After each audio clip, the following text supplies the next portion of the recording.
Your mission cover will involve you attending a summer music academy. More school? Just once in my life, I'd like a mission that doesn't involve homework. Welcome to the wild, wild, wicky-wacky, hodgepodge, helter-skelter world of Cody Banks.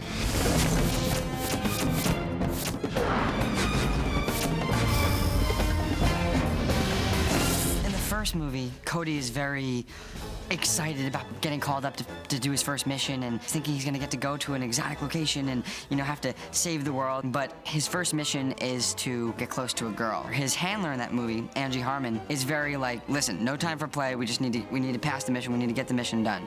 And that's kind of how I am in the beginning of this movie. Cody is grown up since his last mission. He's now very adult and has really matured and doesn't want to be a kid anymore. What the heck do you think you're doing? Hey, man, it's called the double bluff. No way in the world somebody's gonna think a kid like you works for the CIA. Anthony Anderson, who plays his handler, is just the opposite. He's really a kid in an adult's body. Every time you turn that on, you risk blowing your cover and putting yourself and all your men in danger.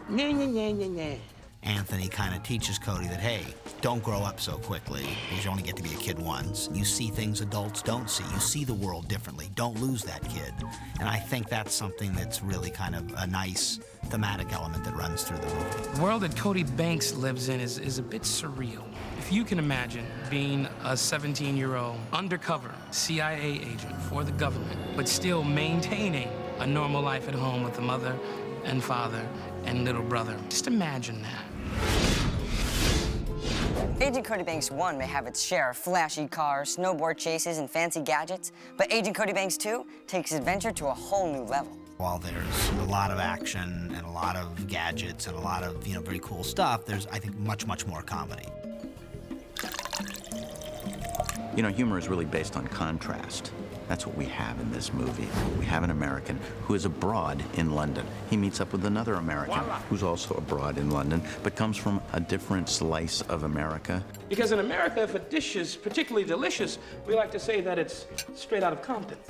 So even between the two of them, they have a contrast. If it's well written and it's funny when it's written on paper, it's very easy to bring it and make it real.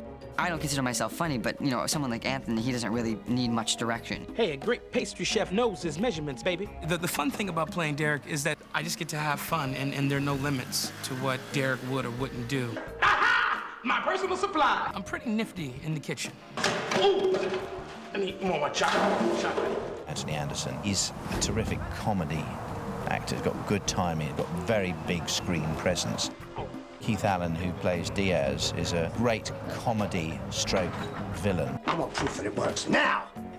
Oh, Victor, such fire. We had a lot of fun with him. I mean, really a lot of fun.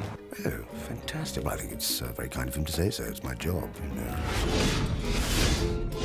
If you're looking for more stunts and fearless action sequences, Agent Cody Banks 2 is a guaranteed adrenaline rush.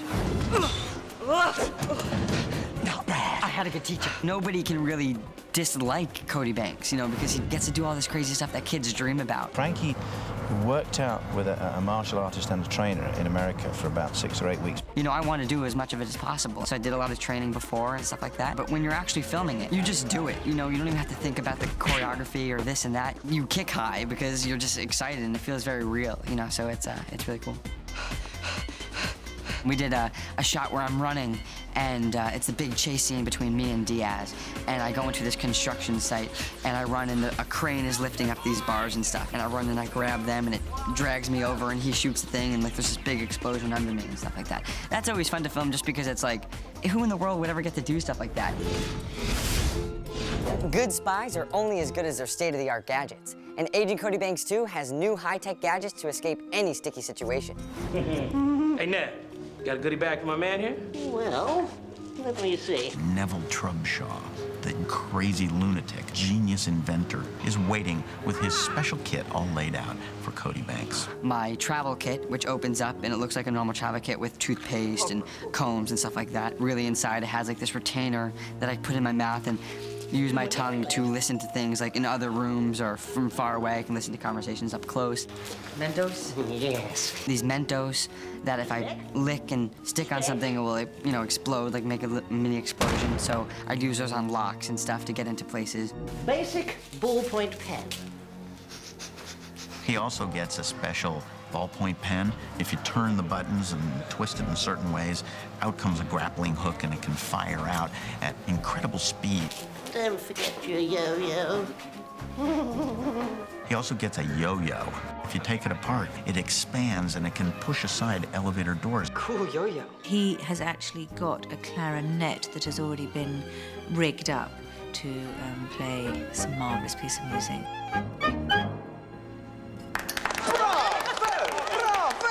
I have what appears to be a rather large torch, which I think is known in the business of mag light. But simply by depressing a switch, it elongates, opens up, and I pop in a rocket, and I just blow everything to smithereens. Very exciting. Very exciting. I'm partial to the Beanie Babies. And once you see them, you'll know why. That's all I can say.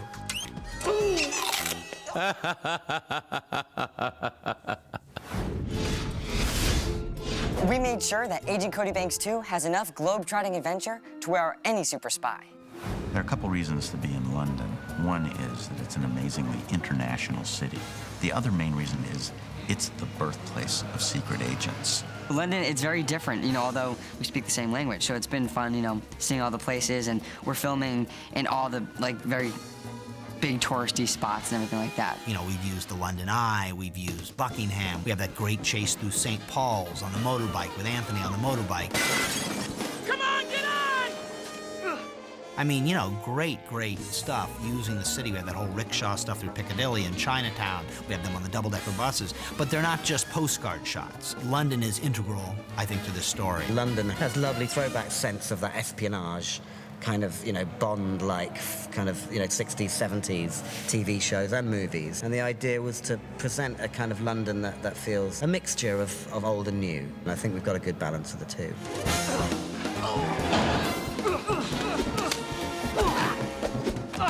Well, I think every kid in the entire world dreams about being Cody Banks or James Bond or, you know, the secret agent, you know, getting to spy around and have the cool gadgets and save the world and drive the cool cars and all that kind of stuff.